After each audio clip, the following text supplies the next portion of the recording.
Je suis Moïse, fils d'Amram et de Jochebed.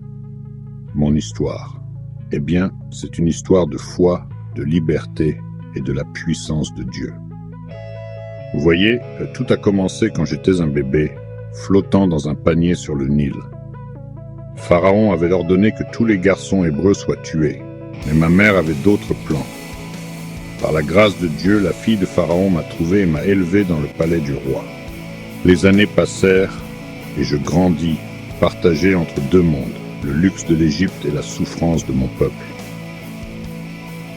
Un jour, dans un accès de colère, j'ai tué un Égyptien qui battait un esclave hébreu. J'ai dû fuir. J'ai trouvé refuge à Madian, où je suis devenu berger et j'ai fondé une famille.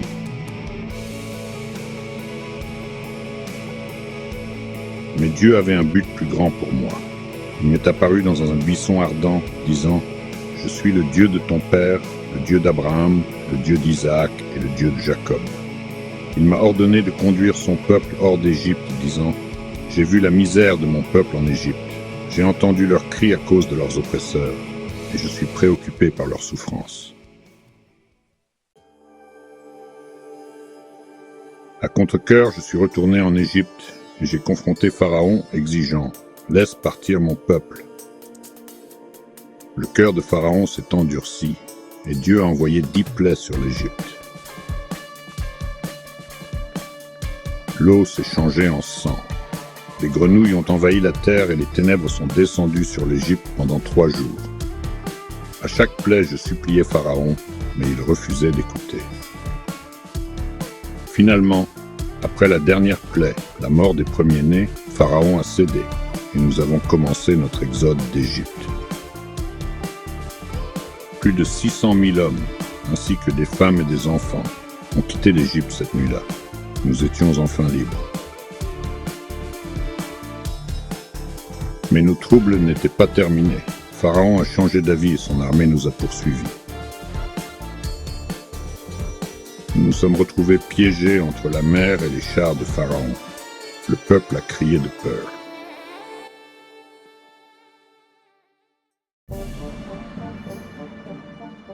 Mais Dieu m'a parlé, disant « Lève ton bâton et étends ta main sur la mer pour fendre les eaux, afin que les Israélites puissent traverser la mer sur la terre ferme. » Tandis que j'obéissais, un miracle s'est produit. Les eaux se sont séparées, révélant un chemin sec. Un vent fort de l'est a soufflé toute la nuit, transformant le fond de la mer en terre ferme. Les eaux formaient des murs de chaque côté.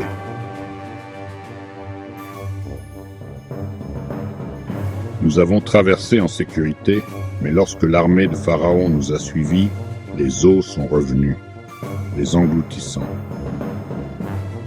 Les Israélites ont vu la grande puissance que l'Éternel avait déployée contre les Égyptiens, et ils ont cru en lui et en moi, son serviteur.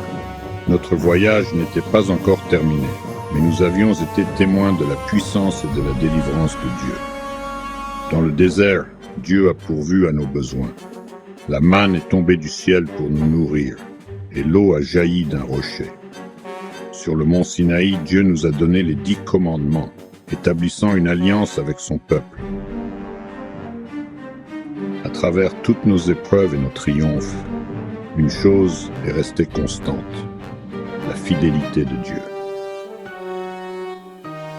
Cette histoire nous enseigne qu'avec la foi, même l'impossible devient possible. Dieu peut créer un chemin là où il semble n'y en avoir aucun.